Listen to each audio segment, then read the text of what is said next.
సూర్య, నిన్న మీ class teacher ఏంటో అంటుందేంటి? ఏం లేదు, మీరు మీ క్లాస్ లీడర్ని ఎన్నుకోలేదా అని అడుగుతోంది. క్లాస్ లీడర్ని ఎన్నుకోవడమా? అసలు ఎన్నుకోవడం అంటే ఏంటి అంకుల్?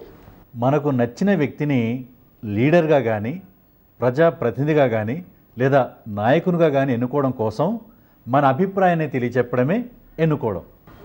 ఎన్నుకోవడం అంటే ఎలా అంకుల్?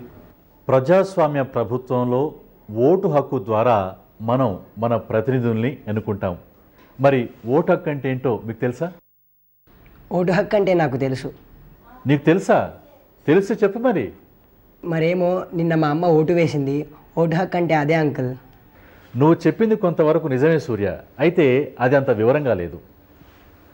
మన నాయకుల్ని ఎన్నుకోవడం కోసం రాజ్యాంగం 18 సంవత్సరాలు నిండిన ప్రతి ఒక్కరికి ఓటు వేసే అవకాశం కల్పించింది. దీన్నే ఓటు హక్కు అంటాం.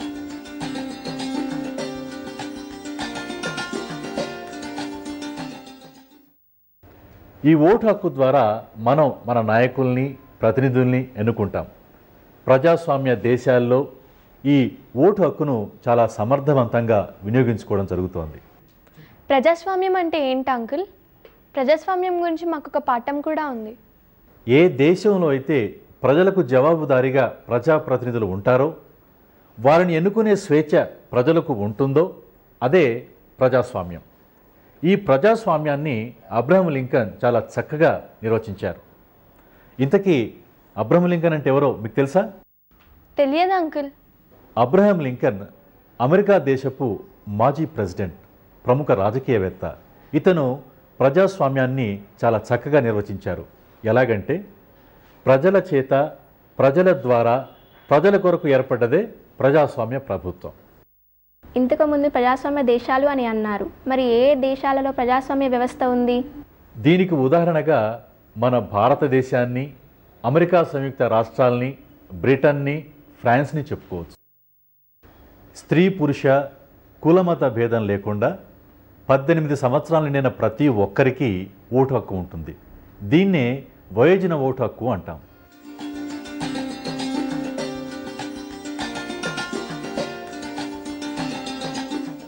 మరి చదువుకున్న వారికే ఓటు హక్కు ఉంటుందా? అందరికీ ఉంటుందమ్మా. బాగా గుర్తు చేశారు. మన దేశంలో ప్రజాస్వామ్యం విషయంలో మనం ఎదుర్కొంటున్న సమస్యల్లో నిరక్షరాస్యత ఒకటి.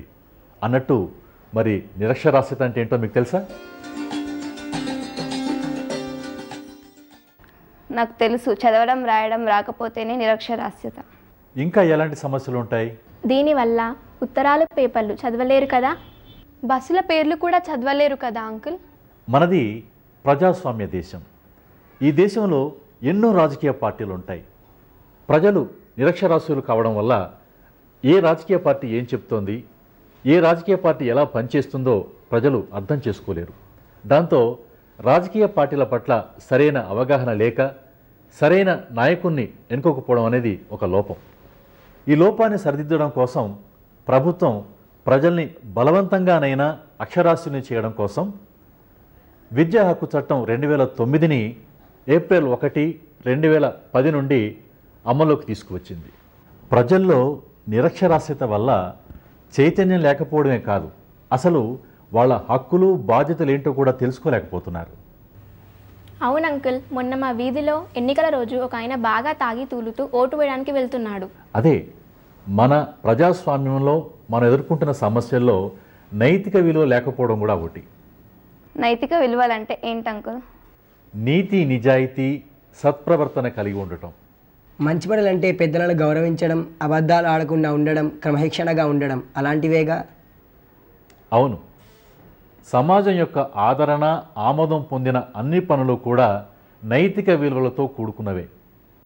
మరి ప్రజాస్వామ్యంలో నైతిక విలువలు లేకపోవడం అంటే ఏంటి?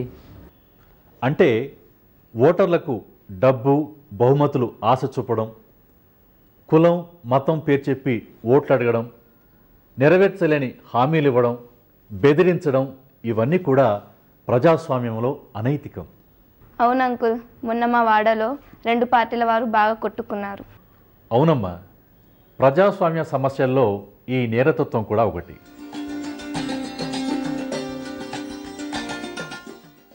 మరి నేరతత్వం అంటే ఏంటి అంకుల్?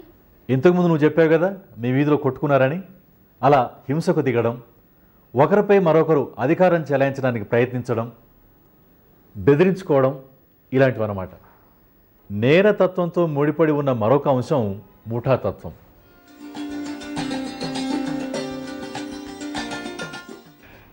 అంటే గుంపుతత్వమా అంకుల్? ముఠాతత్వం అంటే ప్రజలు వర్గాలుగా విడిపోయి సొంత మనుషుల్ని పెట్టి పోషించి వారికి ఆయుధాలిచ్చి ప్రజల్ని భయపెట్టడం అన్నమాట. వాళ్ళే కాదు అంకుల్, మొన్న ఒక ఆఫీసుకు సర్టిఫికేట్ కోసం వెళ్తే మా నాన్నను చాలా అమర్యాదగా మాట్లాడి విసుక్కున్నారు అంకుల్. అవునా? మన దేశానికి స్వాతంత్రం వచ్చి ఇన్నేళ్లు గడిచినా ఇంకా బ్రిటిష్ కాలం నాటి పరిపాలనా పద్ధతుల్ని అనుసరిస్తున్నాం. ప్రజలు ఉద్యోగుల చేత పరిపాలించబడతారు అనే భావన మన దేశంలో ఇంకా తొలగిపోలేదు.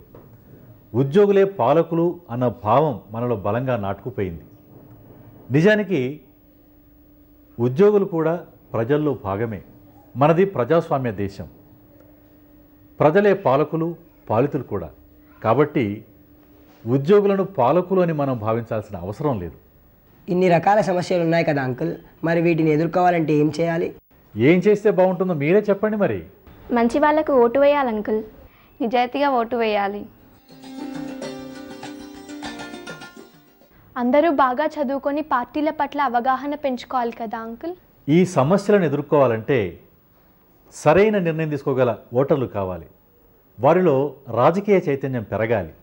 ఇంకా దేశభక్తి, సమాజం యొక్క మేలు కోరుకునేవారు, శాంతియుత విధానాల పట్ల నమ్మకం కలవారు, నీతి నిజాయితీ గల పౌరులు ఉన్నప్పుడే ఈ సమస్యలన్నీ దూరమవుతాయి, ప్రజాస్వామ్యం విజయవంతమవుతుంది.